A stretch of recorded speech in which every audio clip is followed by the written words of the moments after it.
Disordarians. I hope you are good. I hope you had a nice week so far, and I hope you enjoyed this.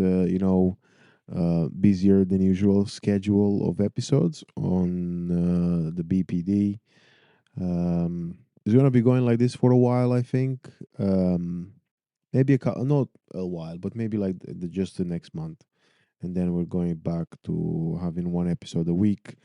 Um, there were loads of people who wanted to be on, and that I wanted to have on, and I also just wanted to kind of make sure everything that's being launched is about say a month away at most from when it's been recorded. But besides of that, as I'm recording this, I am about to go to the doctors after and find out about like what's the plan with my stomach issue, as I had the test last week, and the last test I had last week, and then yeah, we're just gonna look at the results.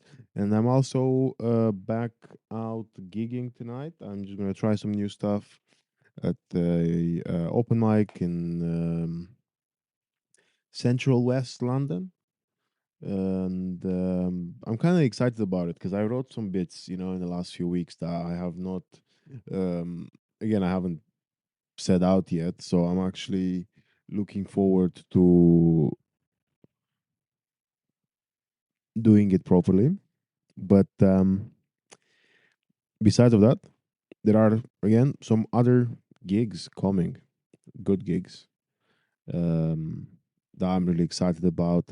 Most of them from August onwards, so it's still another month of taking it a bit easier, and I'm still trying to like get back onto just feeling good, and the running has been going well, but you gotta take it slower, you know. And although it's annoying, I have to do it, and I accept that I have to do it, and it's just the way it is. And beside outside of this, anything else? Um, so, I think it's a lot of projecting that I do at the moment. Is it projecting? It's just I worry about stuff a lot, about things that I know that I can control, and I get it, but I still worry about it. Maybe not as much as I used to. And obviously I notice it more, I notice why I feel the way I feel. I start to have a better understanding of who I am and why I do the things I do, although I still find them very annoying. But I'm also more accepting of it. I um i have a lot of thoughts about me, about where I want to go, what do I want to do, about I think a lot about the people around me, the ones that who I like, who I don't like, where where do like relationships go. I had to stop a lot of relationships recently, not romantic, but friendships and stuff like that, and it's it wasn't heartbreaking, you know. It was very, yeah. I just feel like it's run its course. I'm done. I gotta do what's right for me. I need to. I don't mind being challenged. I don't mind having. I don't mind people. I think people with different views are more than welcome. It's just that, do I want them to be my friends? No. You can say, you can have an opinion. You can do whatever you want. I mean, obviously to an extent, but it doesn't mean that I have to still consider you a friend. Don't want to. I like my circle small, and I feel very comfortable about it. And yeah, it's been a good reminder that ultimately I can make some choices. I don't have to cling on to people and relationships just for the sake of being scared to be alone. I'd rather be alone, or I'd rather be, again, surrounded by two people, one person and my two cats, than having to be surrounded by people who I don't like. Simple. But the episode today has nothing to do with what I just told you, because the conversation that I had with Andy was actually quite amazing, and it was very emotional. Um, it Yeah, it was just incredible. Like, I always found Andy such an interesting person to then have this conversation with him and see an even more interesting, and to actually get an understanding of why I find him as fascinating and as interesting as he is. It was quite something. And for anyone listening to the podcast and not having known Andy before this, he's a comedian based in London. Very good comedian. And if you check out his work, if you check out his socials, if you see his stand up, for example, you'll kind of get what I meant by how you find someone fascinating. You're like, oh my god, what is this? And then again, I feel like to you it's probably going to be in the right order, where you first understand a bit more the person and then you see their work. While to me it was the other way around. Still very grateful, and it's still been again, yeah, it's just been amazing. I think that listening to this while I was putting it together for the episode, it just reminded me of what incredible conversation it was. And how you know what I think it just made me sad and happy at the same time. Obviously not in the exact same second, but throughout the conversation, at some moments, and I think most of the time, and the feeling after was, oh my god, it just feels amazing that he's here and we share these stories, and we're having this like wonderful conversations. But then you're like, oh god, why is this, like, how do things like this happen to people? And it's just a shame about the sort of scars that people have to to live with. That's big. And yeah, it was just interesting, because I often question my relationship with my dad. I kind of I love and hate him sometimes. I find it very conflicting, but it's just the way it is, and you gotta accept it. And I wouldn't be who I am today if it wasn't for him and for my mom. And it's normal. I think something that I've learned is that it's normal to have conflicting feelings about someone. But that's enough from me. Enjoy the episode, and I'll catch you before we depart.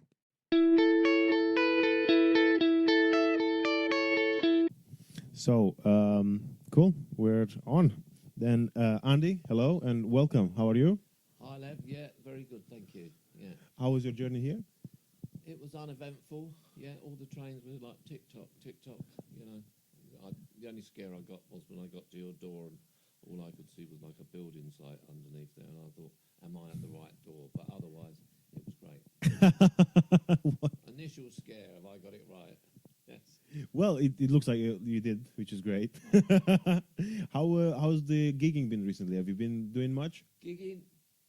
I have been quite busy. Yeah, been getting some nice sort of paid ones, a few little paid ones. Yeah, I've just been putting clips out a lot. I've been putting a lot of clips out. How do you find that? How do you find like the managing the social media side of? I'm not great at it. I'm not really all that, au fait with it. I've got one. I've got a good sort of paid 10-minute clip that I set out. Wherever like from the beginning, it's a lot of laughter in it, and so I just set that out. Yeah, just pump that out, and I get some good feedback from it. So I do pick up gigs off of it. So That's what you want, no? yeah. And how did you find? I mean, when I guess loads of comedians feel like the sort of like the things that you have to do on like the social media. Sometimes you have to put like this extra work to be able to pick up. How are you feeling about the whole idea of doing all these extra bits? That's sort of coming around because my daughter does social media. She does copy and stuff like that. So I've got a website now, Andy Zapp comedian .co.uk, and so that's out there. I'm pleased with that. I put my gigs up on that.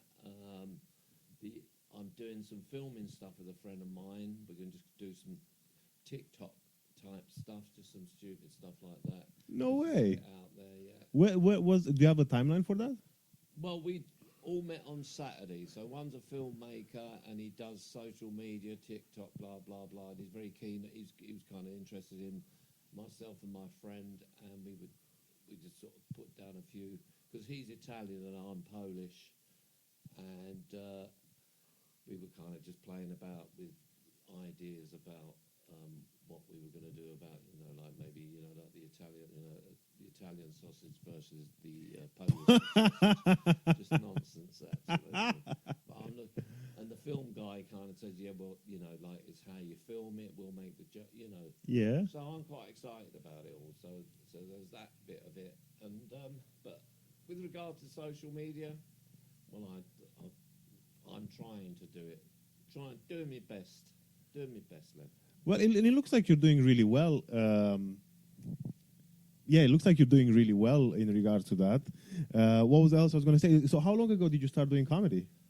I started in 2011, I think. But prior to that, I did actually do Logan Murray's course.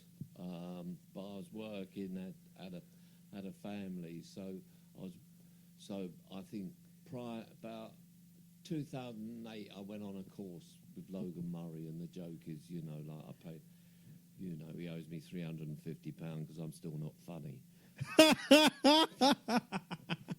All right, there, Logan. That's not true. That's not true. If you're listening, no. But so yeah. But since 2011, I did my first gig, and What? And then COVID came along, so I've been doing it. I don't know. So 2011, 9. We're 2000.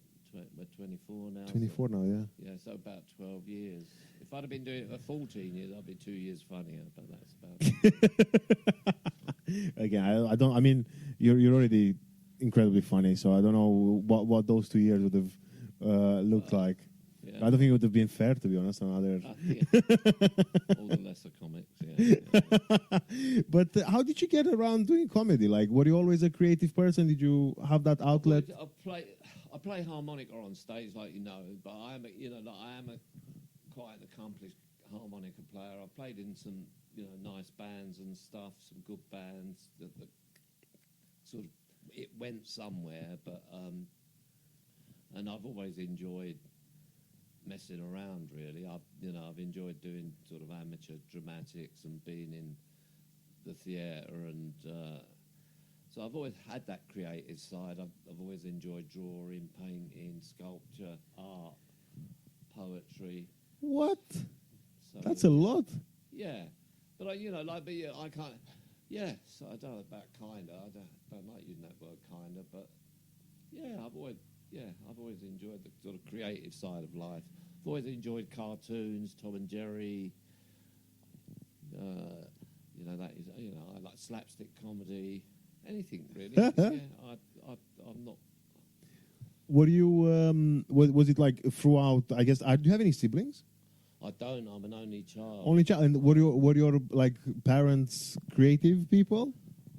Well, Like, joke, as in, did you have Mummy any? was an alcoholic, but she was creative in her own way. You know, they were. My father was very good with his hands. He was very, but they didn't really kind of influence me really. You know, to kind of that's kind of interesting question. You know, my father was very creative. He was very good with his hands. I used to call him the man with the silver hands because he could apply himself to any kind of building problem. Well, any kind of problem that involved him using his hands. You know, he used to make handbags. No way. He used to make these, yeah, he used to make, you know, high quality handbags. He just, because that's what my uncle did. He had a handbag factory. And In London. in the UK, yeah. Well, it's funny because my uncle, when he was in Poland, because they're Polish, so in Poland he was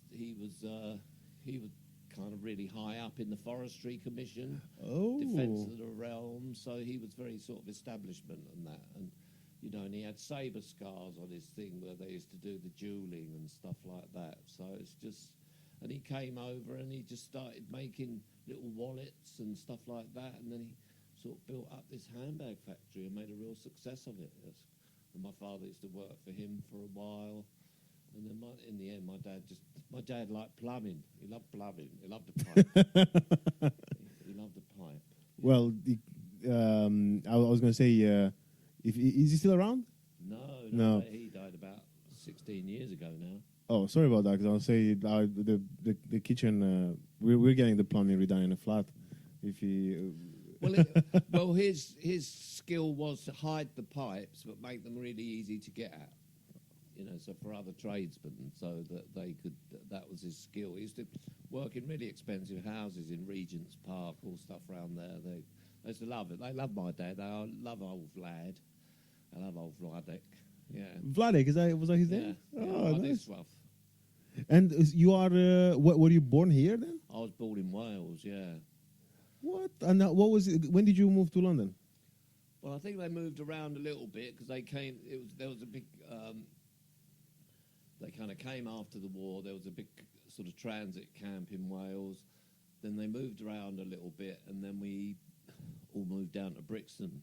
The whole family. There was my father. There was my mother. There was my grandmother. We were still waiting for my grandfather.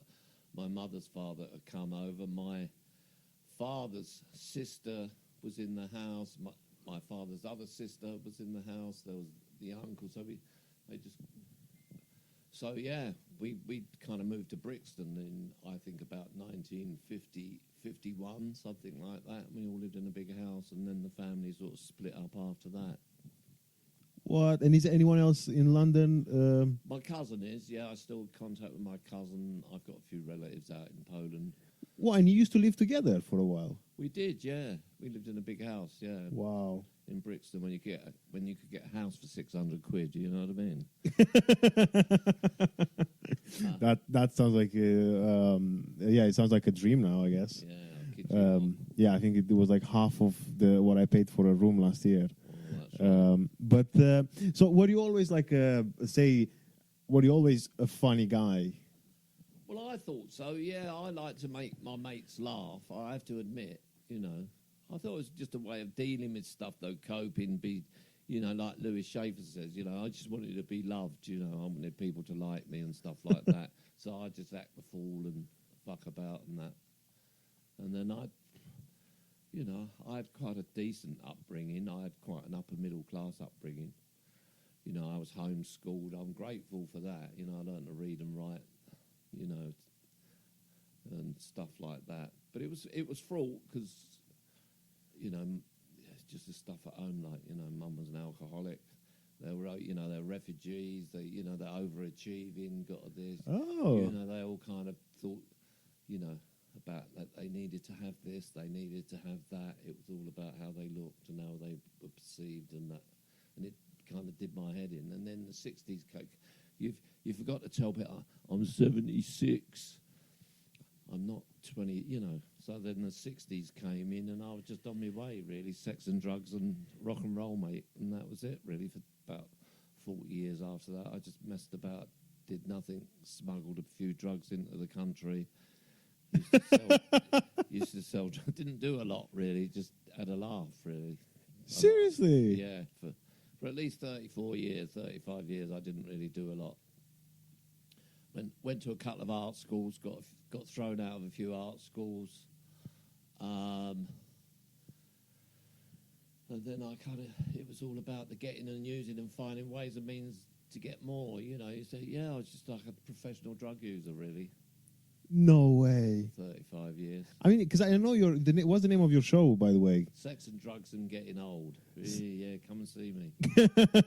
And then, so that's the story, basically, or kind of okay. do jokes and yeah. Well, I've been getting old now for a good 35 years now, so it's more about getting old. But it's interesting. It's just interesting, like, you know, we were talking earlier about how we kind of deal with our emotions. You know, trying not to blame people. You know, I am the problem, really. I'm always the problem, nobody else. You know, like my head's a dangerous neighbourhood, and I try and I always have to look at me. You know, what's my part in stuff, but when you're taking, you know, like, it's always easier to sort of throw the problem out and blame other people and stuff. But really, I'm the one that has to kind of find a solution to my headaches, basically. And how did you get around that? Like, when did you? Well, I stopped taking. I've been clean now for 20. I stopped taking drugs. I tried to stop when I was 30. You know, I used to be a West End addict. You know, like What's that? Well, I used to use drugs down the West End. Ah, okay, you know. that's The whole scene down the West End is, you know, fascinating, really, because, you know, when I started taking drugs, you'd go down to the West End in Piccadilly, and Boots the chemist at midnight, all the jazzers, the poets and stuff would pick up their heroin. These were really upper middle class, you know, professional people picking up their heroin, and they'd just pop up there. And because they used to prescribe quite, you know, they would prescribe quite a lot. what? They'd always have a little bit left over, and they'd always sell you some. You know, yeah, mate, you know, got any gear, got any, yeah, son. And you could always pick up, you know, a grain of heroin then was, that 60 milligrams was £1. What? It was just ridiculous, yeah. So, and they're like these little saccharin tablets that would dissolve in water, you know, and you would inject them. And, yeah, it was just... So we were just up... It was a different kind of scene. It was... And is that what you... Because you were saying, were you, like, in the music industry, or, like, were you playing around? No. No, I was in the drug industry. Because wasn't it? It was flower power, it was every turn on, Oh, tune my in, God. drop out, you know, we had all the protests against, you know, when Hungary kicked off, then we had the Vietnam War. So Yeah. it was all kind of very everything was very political, and everybody, you know, like there was like you know, there was a real kind of sense that things might change, but it in the end, the ability of the establishment just to sort of monetize it all and turn it into caca they're just brilliant at it. You've just got to, you know, you've just got to admire them, really. You know, where we're all thinking, yeah, things are going to really change. You know, love not war. You know, John Lennon sort of spouting off, give peace a chance, and it was a really sort of kind of powerful. It was a powerful movement and all that, and I just sort of was floating through that all the time, you know, knocking about with What? rock stars and people, you know. People were much more, they were much more available, really. They weren't, you know. To what sense? Well, they just, I won't, yeah, I suppose I could name names. Yeah, like, I was friends with Chris Jagger, Mick Jagger's brother, you know, and stuff like that. And, you know, it was... They were more approachable in those days. Ah, okay. You know, they were just guys, and it was just an interesting time. It was really interesting times, and I just continued using then after that for years and years. I used to have, you know, I didn't really score black market drugs. I did for, you you know, for a while, I used to be able to go down to Chinatown and stuff like that. But that was later. But prior to that, it was all doctors. I had Harley Street doctors and stuff that, you know, you just pay them money. What? They would give you a prescription. So if it was, I forget what it was. It was about, I don't know, £20 for a prescription. And you pay them the money for the prescription. They'd write you out a prescription either for heroin, injectable Phyceptone, or whatever you wanted, really. Yeah. You know, you could get cocaine, or you could get cocaine, then you could get What? you could get cannabis tincture. You could get, yeah, the drugs were much better then. You know, I knew they were good drugs because when you looked at the box, it had a skull and crossbones on it, and it said poison, and I thought, yeah, they're the ones for me. Yeah, it was fascinating times, and it was a whole scene. You know, there's lots of people out there. Yeah, all doctors in Harley Street were prescribing. There were kind of clinics that would prescribe. It's all changed now, you know. But yeah, it's different times. And you were saying at 30, you were like the first time, and you were like, "Oh, I'm gonna try and get stop it now." Yeah. And then when eventually, how did it eventually like come to an end? Like, what made you think, you know what, actually, I'm not necessarily like, yeah. What was your train of thought, and like, what made you want to stop, and like, what made you? The drugs stopped working really. In some way, shape, or form, you know, they don't. Well, you know, I could just see. I got to the age of about 38, 39. Thought this is first time I tried it. I thought, and I just, you know, I went to this nice Christian rehab, and it was nice. There were nice people. It was all about praying, and you know, Jesus will save you, and I thought, well, is this it? You know, what is, you know, this was. It wasn't for me really, so I went out for another 10 years after that. What? And then at the age of 40, I decided, you know, it was causing physical problems, and by that time I'd had a daughter by then, so, and it was kind of impacting on that, and I thought, well, what should I do? And then I just went to. At the age of 40, I went into a rehab, and they said one of the 12-step fellowships would come in, and I just got into the 12-step fellowships, you know, and I really I've stuck around now for nearly 35 years now, just been clean and, yeah. Do you still go to meetings? I do, yeah. That's amazing. Yeah, I love a meeting, yeah. You know, someone that was in the one of my good friends that I was actually in hospital doing DBT with. Right. Ruby, she's turned like 1 year sober at the end of last year. Right. And she was on the podcast a few months ago. Right. Yeah, so the episode with her is out, and it was just incredible and also like to see her that while we were doing the day therapy together, she was also going through 2 rehab processes, and now I just find it so fascinating, you know. It's a fascinating structure, really. It is a fascinating structure. It suits me. It suits me down to the ground, you know. Total abstinence, you know. I don't. It's kind of loving, you know. If you relapse, they go, yeah, just keep coming back, you know. If you steal money from the treasury, just keep, you know. You don't need to be assessed. You don't need to, you know, nothing like that. It's just a fellowship of people helping each other. The therapeutic value of one addict helping another is without parallel. Because I know how to use, but I also know how to stay clean now. So, yeah, I find it fascinating. So. Yeah, that's it.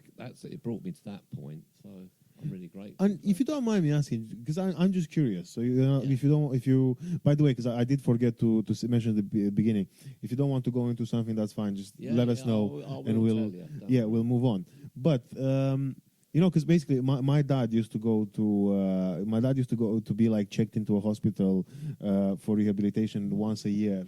Every year, because but it was alcohol with him, and again, it was before I was actually before they took me. So that my mom was telling me all those like crazy stories about like visiting my dad and like him being like strapped to the bed and stuff like this. And basically, my only question was, have you been in like rehab multiple times, or is it just like a one-off thing? I've been twice. 2 rehabs I've done. Yeah, just the two. Yeah, people. Yeah, I know people who've done multiple rehabs. I just found it really like fascinating with my because to think that he had almost like a holiday. You know, like he would book himself, kind of like he would know that throughout the year he has to take 2 weeks or Yeah, something, yeah. and he would just like apparently like, would go like smash it out of the park for like a month or two, and then just be like, okay, I'm going in now. Well, I had a friend of mine, and he was in the royal he was in the guards, right? And he was an alcoholic, and he would, and he was really posh. Yeah, blah blah blah. And he would go on parade. He said, I'd go on parade. He said, what I have is my grey coat on and my boots and my hat. And I'd be on outside Buckingham Palace just in my underpants. He was kind of one of the member of the aristocracy. And for 6 months of the year, he would just go mental. And then for 6 months, he'd sober up. It was just it's interesting. My mother could kind of, like she was a binge drinker, so she was, drink for a couple of weeks and then not drink for a couple of weeks and then start drinking again. And it was, yeah, interesting. It's like they say alcohol is a drug. We are people with the disease of addiction who must abstain from it. Because it doesn't really matter what the drug is. It's not about the drug, it's about the addiction, I would say. For me, like, because it's the same shit, just different bucket, really. I mean, I know because, like, for example, on the personal level, like, I've been like almost over a year sober from alcohol, Right. about 6 months from smoking, and now I'm around like 7 or 8 months from gambling. Right, yeah, that's a And big one. and I realized that it's all now taken over by running. Yeah. And actually, like golf. Yeah. I'm crazy about, and I'm obsessed about both. And it was weird to like. I think last year actually was weird to accept the fact that I have an addictive personality. I'm an addict, and You I are have an to, addict. to hold it Yeah. together and stuff. And it was just I think to me last year it was mind. I was mind blown by my own mind, if that makes sense. Yeah, for sure. Like, it's how do you deal? Why I like meetings is because I have to kind of, take myself out of self and do stuff for other people. Really, I have to show up for other people. I've been doing it. Like, I'm coming up for 25 years now, and no, I am 25 years. What am I talking about? I am 25 years clean, and but it's just that you have to consider other people. It's kind of. It's a selfish program, but it's selfless, really, and that's what I like about it. The structure of you turning up, doing a meeting, taking a meeting, talking about your problem, making cups of tea for people, doing service. It's about service, I suppose. It is about service, being of service to others, and that because as an addict, I think we're quite selfish, really. Yeah. I can't make it all about me all the time, and it kind of forces me to consider people, other people. That's and it does impact well on my life, on my kids, on my partner. I have a loving partner. She's great, and it's just trying to be kind and gentle. But the upshot of it is that I'm gentle with myself. I'm kind to myself, really. And was that something that you've learned throughout time, or were you? Yeah, I've had to, my motto is I am doing my best, and I really believe that, and it's okay to make mistakes. It's okay to get things wrong, but my self-esteem is intact. So it's, I'm in a very, it's taken a good few years to get to that point. Because they'd have you wrong, wouldn't they? Like I say in my one-man show, it's all made up, but the rules apply, but the rules are all made up,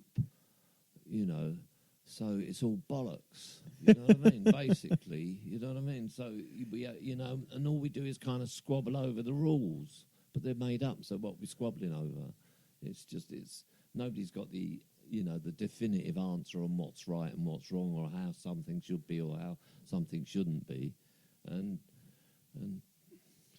because you're from where you're from, I'm from where I'm from, you know, my partner's from where she's from, my kids are doing what they do, you know, and you try and it's about trying to accommodate people and understand that we are all different, and but people kind of identify with the problem, or you know, like take, you know, in that inherent wrongness of being, you know, like, oh, you're wrong.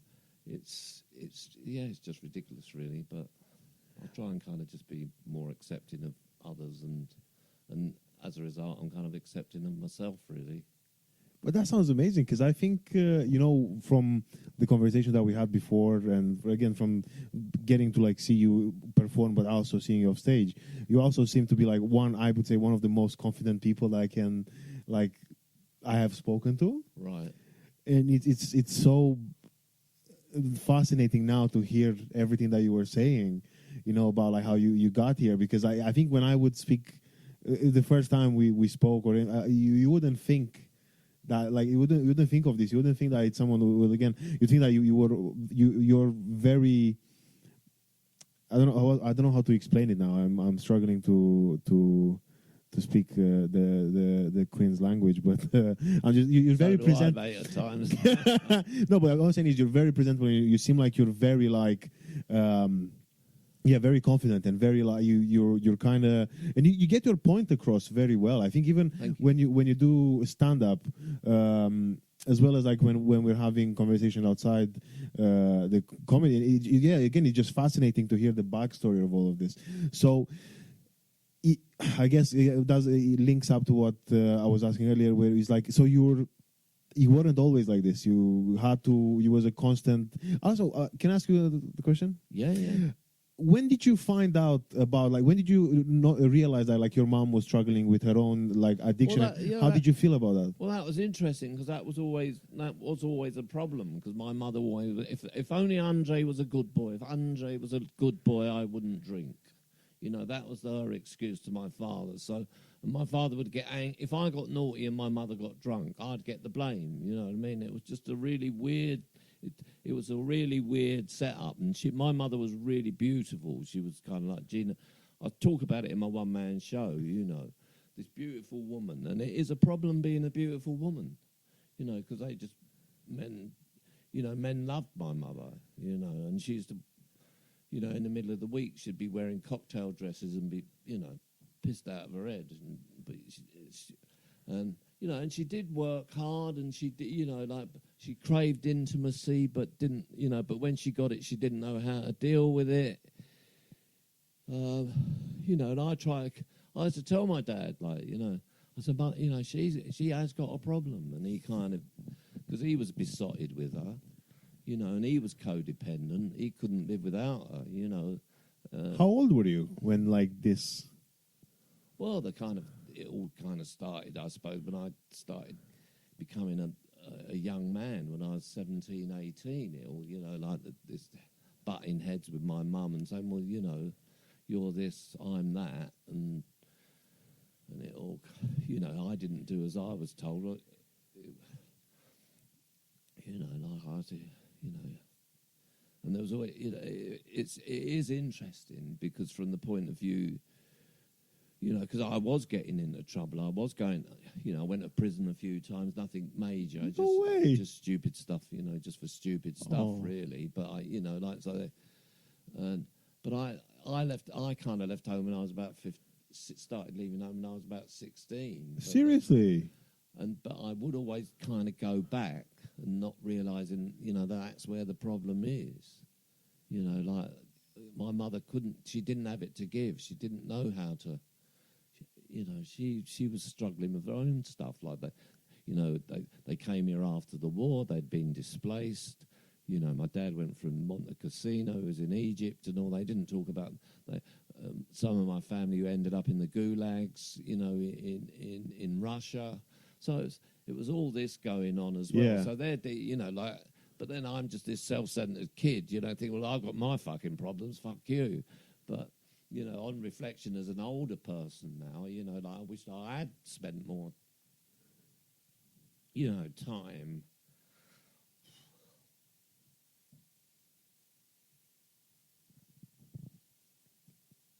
No. We can crack. Okay. But you do it. It's quite emotional for me. It of course, yeah. No, as it sounds like. So yeah, it's amazing. Like the we both missed an opportunity, I suppose. No, of course. And that is alcoholism. Is like that. I sort of kept myself protected by using drugs and fucking about and well, fuck you. I was really. Have you managed to I guess reconciliate? At some point, like as you got like With my grew older father, and... that was all right. With my mother, no, because she drank till she died. Oh, So that sorry was, about that. that was very sad. I don't, and there's nothing you can kind of.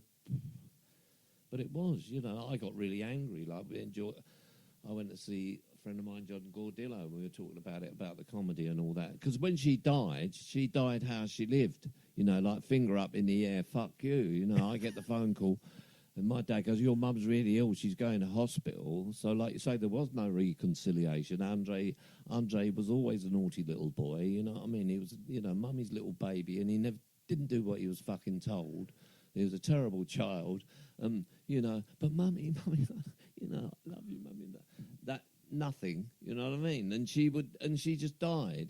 And then when she was on the slab. And it is, but she was on the slab in the mortuary. If my father hadn't been there, I would have punched the fucking corpse in. I would have beaten up the corpse.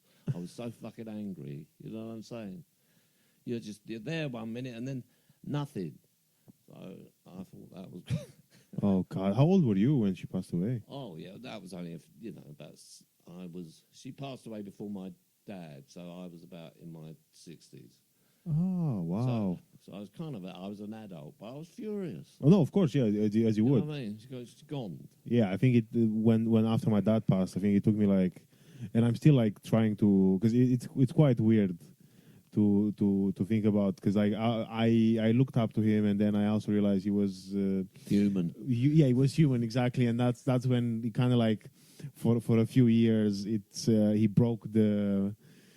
Yeah, I don't know. It just almost broke me, to the sense of how I think it's so understandable, because it was how if he struggles with so much stuff, and again at the time, like you're saying, now I look back and I'm like, he grew up as in a very working class family, and then he had to kind of do everything for himself, and he ended up for to have me, and managed to raise me and look after my mom, and we became upper class. But then again, he started from he used to it's wild. I think his dad once caught him smoking when he was 7 or 8, and basically made my dad light up a cigarette, and took the cigarette from my dad, and basically put the cigarette off on my dad's tongue. Yes. And that's how my dad never touched cigarettes again. So it's stuff like that, and then you realize years later, oh my God, what's going on? And he was involved with some,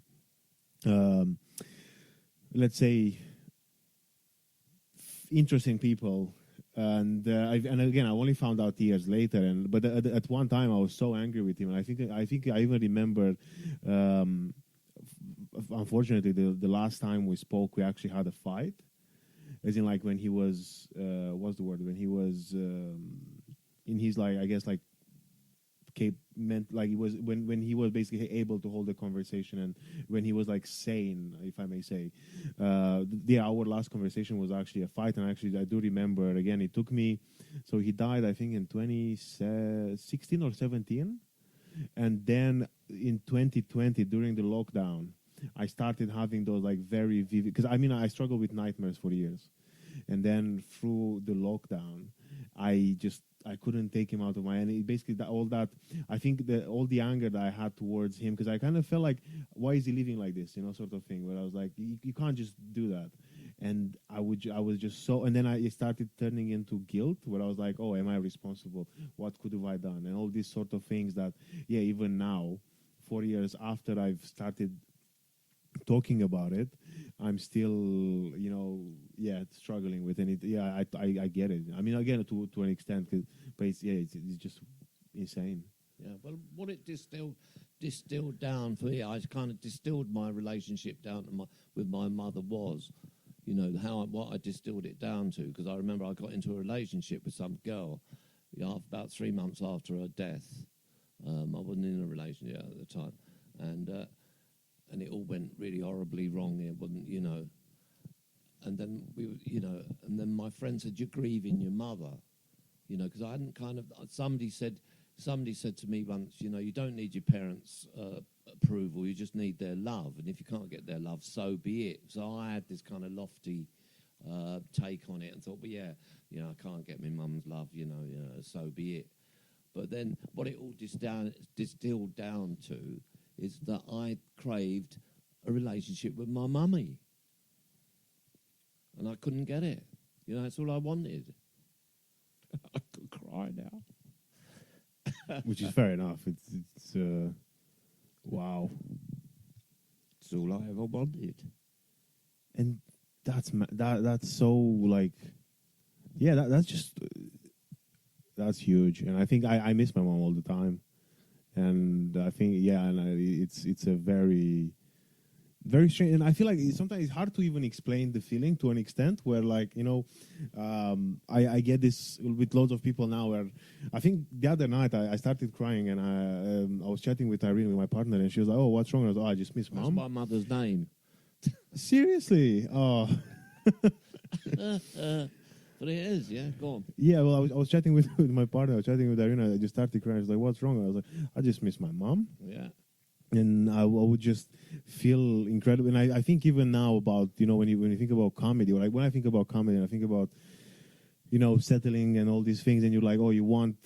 I think it's so. Sometimes I feel like it's very cheesy, because like one of those things in movies, if one person would be there to like see it, I wish that was the person. And I'm like, that's kind of like where I am, where I speak with my sister. I have a very good relationship with her. I don't speak with my grandparents. They for some, again, they weren't nice with me when I was a kid, and I should get over it, but I choose not to, and I'm kind of like stuck, not stuck with it, but I stand my ground on that respect. But yeah, man, no, I get it. Again, it's such a strange, and again, it's no. I remember when Dad died, someone said to me that, oh, now that you've gone through this, or now that you're going through this, nothing will ever feel as bad. And then I remember Mom passing away, and I was like, oh shit, now it feels actually. But then, and I've noticed that now, even since then, something that I struggle with a lot is empathy towards, like, when, for example, people go like, oh, my phone is broken. I'm like, I generally struggle to find the energy there. I'm like, okay. Well, yeah. And Why wouldn't you struggle with having empathy for bollocks though? You know what I mean? So your phone's fucking broke. Who fucking cares? You know what I mean? it's things like that, yeah. That now you're Right, kind of like, yeah, okay, get another phone then or whatever. exactly. That's the thing. You can't fix it. There are so many things that can't be fixed, and you Well, can't. I do try. I do. I do try. I do try to be kind of, yeah, all right. I get it. It is a bummer, right? Because I know when I lost my fucking phone, you got to load all the fucking apps on. You got to sit there. It's a day's work. I know Yeah. that, but that's all it is. It's a day's work. It's not the end of the fucking world. Oh. You know. Yeah, that's the thing, because you've seen more, you've seen worse, you've seen the tougher bits, and you're like, oh, okay, well, which I guess now I'm contradicting myself, because the other day again I lost my shit over someone beeping at me in traffic. So Well, yeah, every day is different. That's yeah. it. I just get a daily reprieve every day. Like, sometimes I wake up in the morning in abject fear, and I don't know what the fear's about. And I have to kind of get my head, and it's maybe because I've just got to make a phone call. You know what I mean? Like, Seriously? yeah. I know that once I'm up, and I know, but that time when I'm in bed and I'm kind of thinking about having to do something, like I just fuck, go back to sleep again. Not doing it. I'm not doing it. Another 15 minutes. Another 15 minutes. But That's go on. Sorry. no. That's how I am. You know what I mean? It all it just changes from day to day. And I have to. I do know though that I do know that once I'm out of bed, I'm okay. But that time before getting out of bed, I could just go, oh no, I ain't doing it, mate. I ain't having. I'm not gonna. I can't phone call. I can't talk to people. I can't do this. I can't do that. You know. And how do you get like around it, or like once it's done? Yeah. Well, well, at the back of my mind, I do know I can do it. That's but that's just been years of practice. I can do this bloody thing, but it still kind of hits me though. I just don't want to do it. I don't want to put the effort into it. Not even. Just another. Yeah, but I like because that was one of my. I like sleeping. I fucking love sleeping. Ditto. I love Yeah. sleeping, yeah. I go to bed late, but my partner goes to bed about I always go to bed 2 hours later or an hour and a half later. We have different kind of bedtimes and that. So she gets up, I'm still in bed. So it's it's just interesting. Like fear does play quite a big part in that's how they teach us. This is I talk about that inherent wrongness of being, how they kind of cultivate that. No inappropriate. I do it in the show about no inappropriate staring on the tube. You're always getting it wrong. It was like that thing with I landed on the President Kennedy thing where President Kennedy says it's not what your country can do for you, it's what you can do for your country. Yeah. And I'm thinking to myself, well, ain't me fucking doing enough? We're never doing enough. That's the system. You're never enough. You're too fat or you're too thin. You're not good looking enough. And that's how they just keep pushing us along. I look around here and I said, well, how many fucking jars do you need? You know what I mean? How much shit do we need? I've got a flat full of shit, and it's why am I driving myself fucking mad all the time? They're not my jars, No, but no. but fair enough. I'm saying though, I'm not. It's not an accusation because I've got plenty of jars. You've even actually got a food processor. Look, a few food mixer. Look, yeah. Well, the thing is, because she's a chef, right? Oh, so okay. Well, yeah. never often. But still, again, she works in a restaurant, not in our kitchen. Just bring your work home.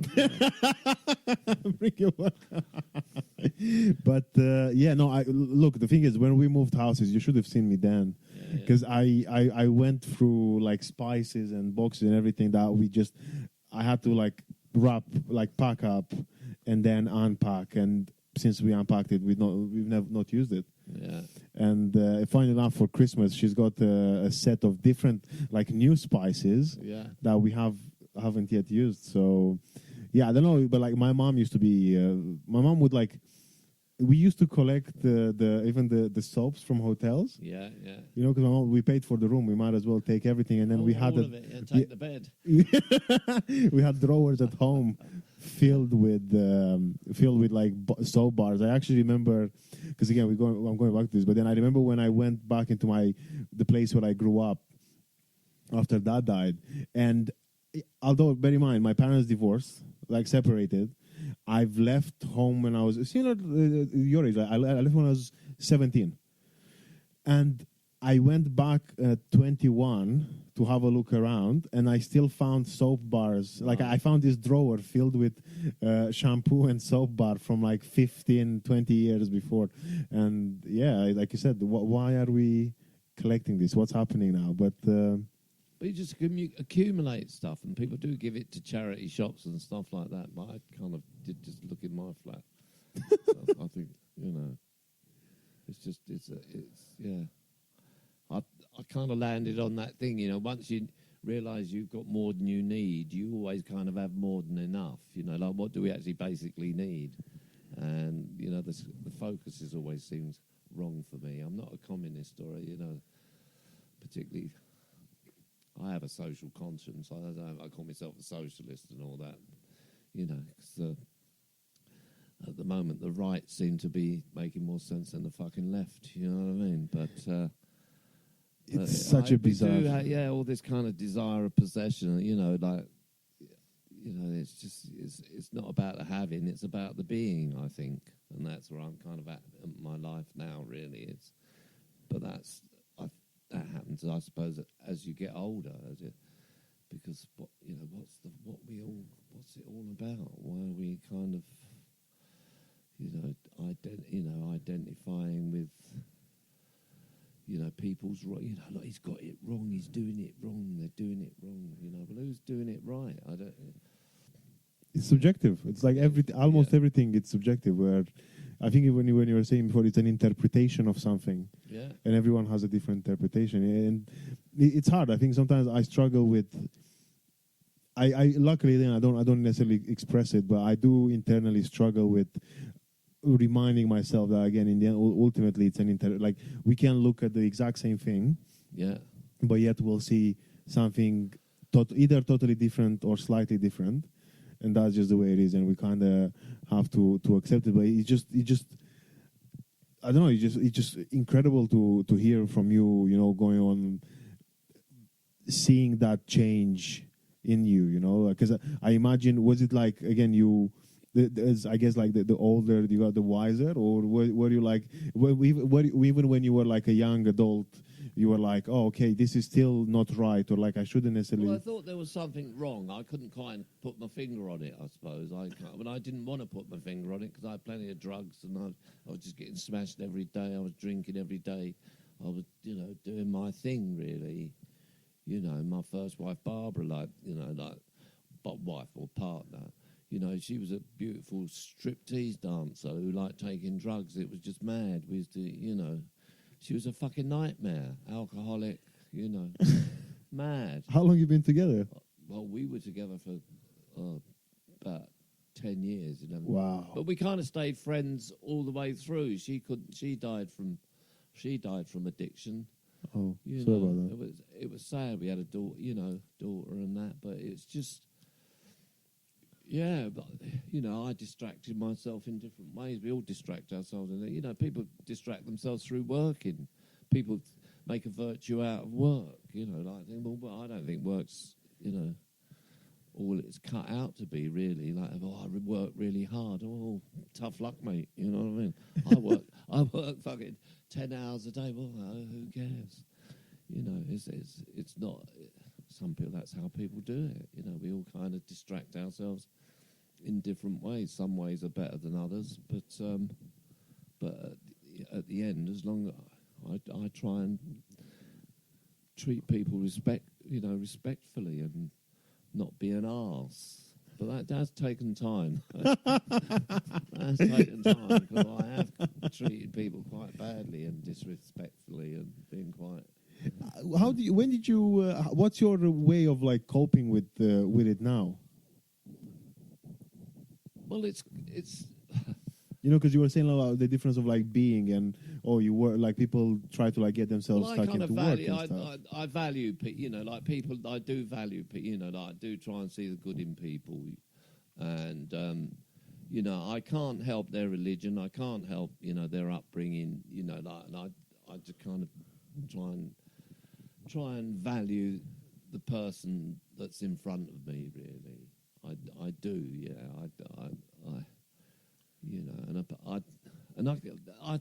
the best way to do it is just keep your fucking mouth shut. That's the secret. Keep your mouth shut. You're all right on stage, say what you like, but in life, I do try and keep my mouth shut, basically, and not, okay, do what you got to do, mate. And yeah. Yeah, it's nice. It's like I'm a member where I live in Clapham. I'm a member of the community. People wave at me and give me the thumbs up and stuff like that. So it pays off. It does pay off. That's lovely. Yeah. And when did you move to? How long have you been in Clapham? Well, I've lived in Clapham. Well, I where I'm living now, I've lived there for about 35 years now. But I lived there as a child, and we all moved away.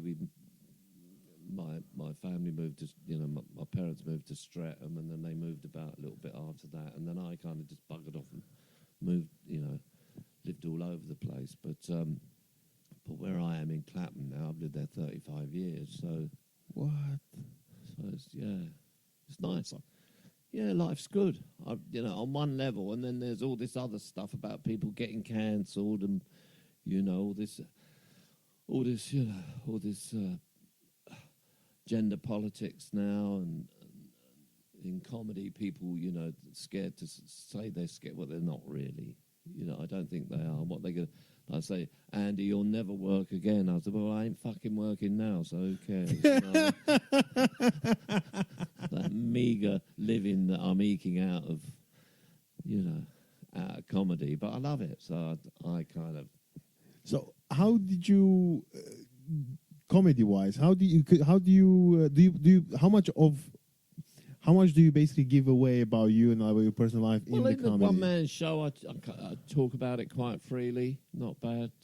It's that, and that, like you say, it's I'm quite open. I don't know what to tell people. I do talk about my mum and like the story when she was we were at this funeral and.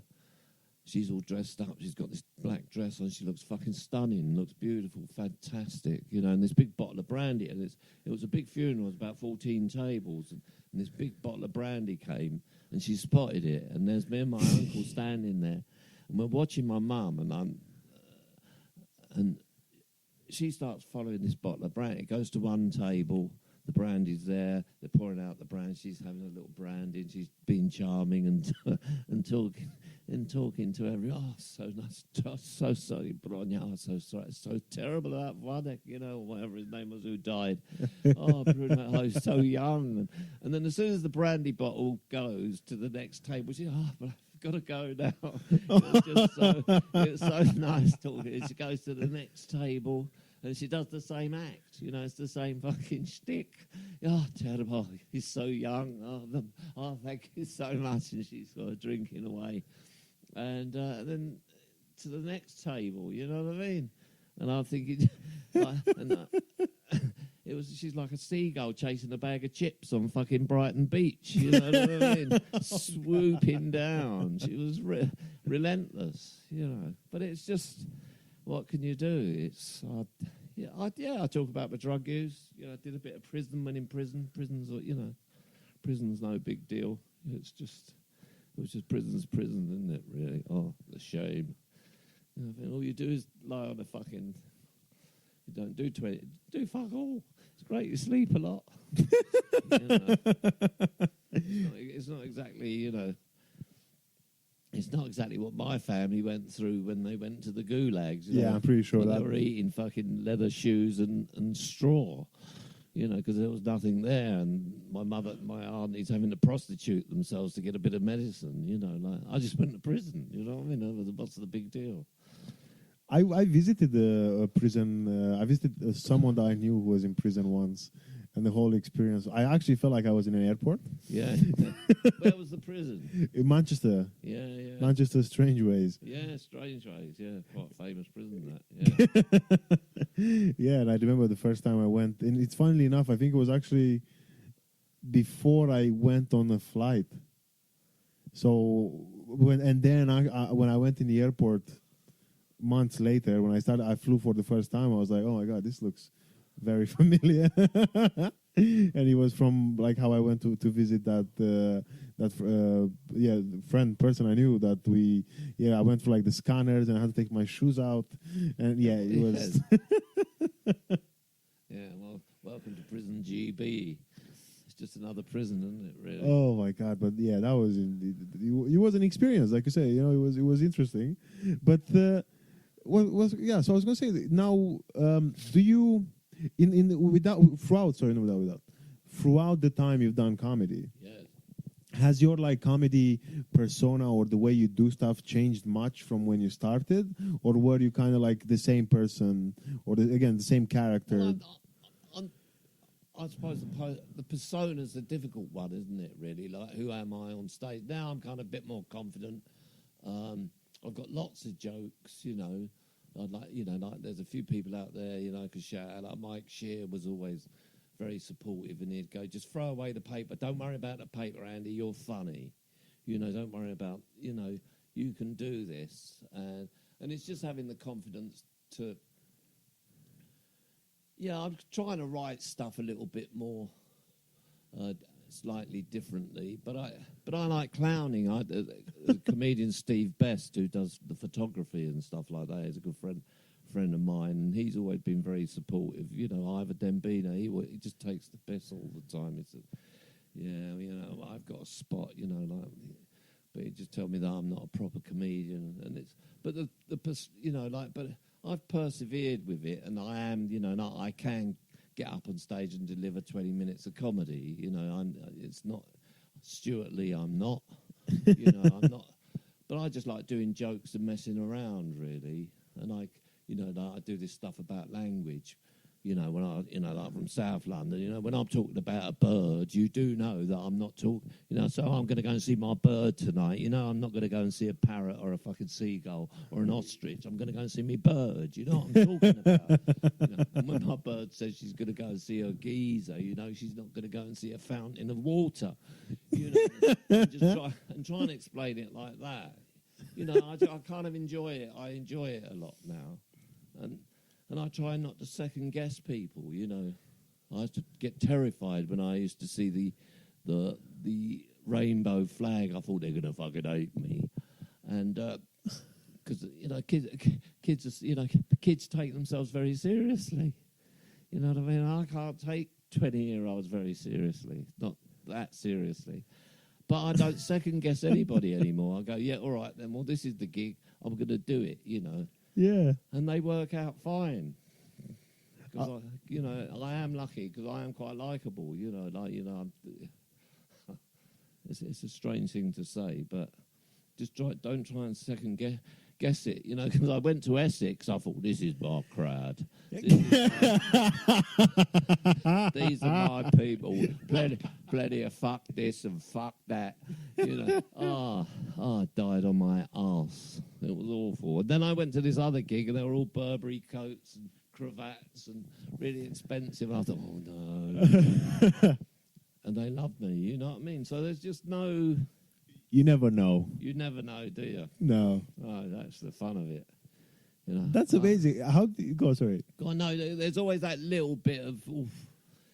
And I try not to worry about the material because I've got plenty of material. You know, just like because it's like this joke. What was that? Because I do this joke about being on the tube, you know, in the priority seats. I don't know if you've heard it, you know, like where I go, yeah, well, you know, I get on the tube and all the priority seats are taken up by these chubbies, you know, wearing baby on ball badges, you know, and and I say, well, I totally get it, you know, like, you know, they just want a crafty sit down, but, you know, it really made my piss boil tonight because there was a chubby sitting there wearing a baby on ball badge, sitting in the priority seat, and I remember thinking to myself, you know, like, he's not pregnant, the fat cunt. You know, so, right? But then I said, but I do like chubby women. Oh, I do love a chubby girl. I said, you know, when I see a chubby girl, I get a proper lard on, you know, and I don't care anymore. I'm kind of, you know, like, it doesn't matter. But all I'm trying to do is try and be funny, and I just don't second guess people now. You know, people. I was speaking to someone last night. Now they try to tailor their set to the people that are in the room, but I think it's hard again because like, how do you gauge really a room, you know, before and then also I personally find, and again I'm fairly, I mean I'm only like 2.5 years in comedy, but to even if you watch the whole show beforehand, you know, say you're not going first, and it's hard because you never know. Because the thing is, sometimes as soon as you get on stage, there is already a perception that's made about you without you having done anything but walking on stage. Yeah. And then you pick up the microphone and you start saying something, and there is another perception. So you have to then. I think that the maths that I have to do in my head, because I used to do that. I think I tried for a while and I just found it very uncomfortable. But I was trying to like see, oh, okay, let me do this, and then try to like again personalize my material or whatever, and then I was like, oh, this is not going right, and then I just like lose confidence in myself, and then I've lost everything. Well, now I think I'm getting better at like accepting whatever things are going, and just I think it was actually like Nathan Cassidy who gave me this like brilliant tip about like, you know, think about it this way: you're there to entertain people, do your best to entertain them, rather than, you know, you're not there to basically like, or don't think about, oh, I'm here to do my material, I'm here to do those 15 or 20 jokes that I wrote down. You're here to do, again, to entertain a crowd, try and entertain the crowd. And I was like, you know, fair enough, and I do now, and I'm like, oh, okay, it's well, yeah. I'm really lucky with the harmonica because it's just like a drum roll, and when I play it, they laugh. You know, it's just, it is, yeah. How did you learn? When did you learn to? Oh, do- well, I've been playing for years. I've been playing in bands and stuff. I kind of play. Yeah, I've been playing for quite a while now, good 30 years. I'm not a great harmonic. I'm a good harmonic. I can play. There's fantastic harmonicas of players out there now. You know what I mean? And but it's great for the act. It's just nice. You know, just I think it adds up. Sorry, it adds up a little gets me out something. of trouble. I remember doing Top Secret, and my mind went a blank. And I'm standing there, and I can't remember anything. And I thought, luckily I had the harmonica, and I just started tooting on the harmonica, and things just started creeping back. But I'm just stood there like it was funny. You know, but it did save my bacon. A few notes, they laugh, and then oh yeah, all right then. You got it. Yeah. Well, I clawed it back. I was clawing it back. It was a really tough 10 minutes. You know, sometimes, but yeah, it's good the harmonica. I'd kind of Ivor said, yeah, you use the harmonica. You know, like you just use it. It's like it's like the way I don't know, like other like I guess comedians without any props, Yeah. they go and like take a sip of water or something. Yeah, they and go anyway, or yeah. yeah. No, harmonica's great. Well, you know, it's been like such a pleasure speaking to you. No, thank you for having me. Where, if people want to like check out your show, I know you've done a couple of weeks ago, right? Yeah. And I imagine it's coming. Well, I'm doing.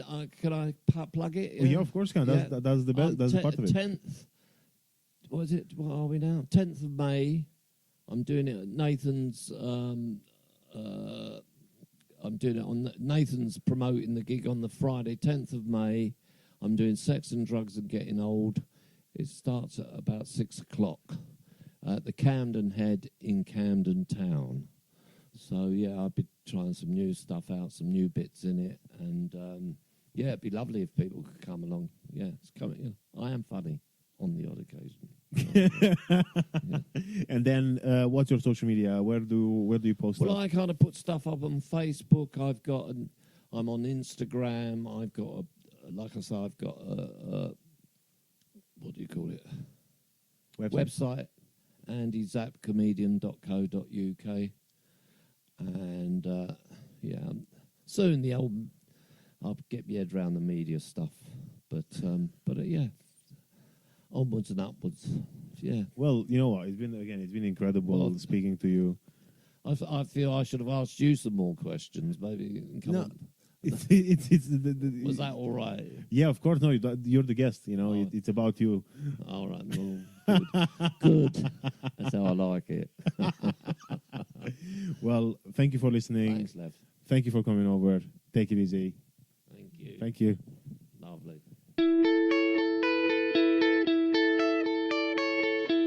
Okay. Well, oh, by the way, I forgot to mention at the beginning, the reason why the sound is a bit unusual this week, it's just because um, it was at the time when I had some difficulties with the interface. I tried a different one, and this is actually the first time I've recorded the conversation using my iPad. I haven't done it since, but yeah, I still hope you enjoy because again, the conversation was brilliant. If I say so myself, but I hope you enjoyed it. And until next week, you know the drill. Stay skillful. Bye.